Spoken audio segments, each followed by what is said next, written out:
But కానీ వాళ్ళ dance style చాలా అద్భుతంగా అనిపించేది. చాలా బాగుంది, అసలు ఎంత బాగా చేస్తున్నా అనిపించేది. వాళ్ళని చూస్తే నాకు కూడా ఇదే కంటిన్యూ చేయాలని ఫీలింగ్ వచ్చి అదే జర్నీలో ఉన్నా.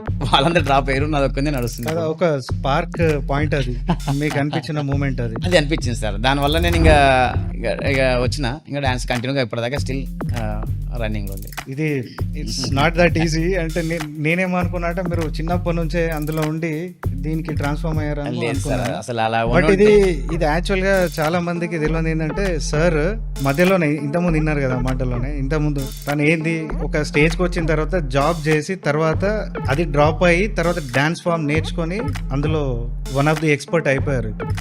ఇండస్ట్రీలో చెప్పుకోదగ్గ పేరున్న మంచి డాన్స్ మాస్టర్ గా పేరు తెచ్చుకున్నారు. ఇప్పుడు అంటే డెడికేషన్ ఉంటే ఏదైనా సాధించవచ్చు అనేదానికి నిదర్శనం ఈ చక్రి సార్.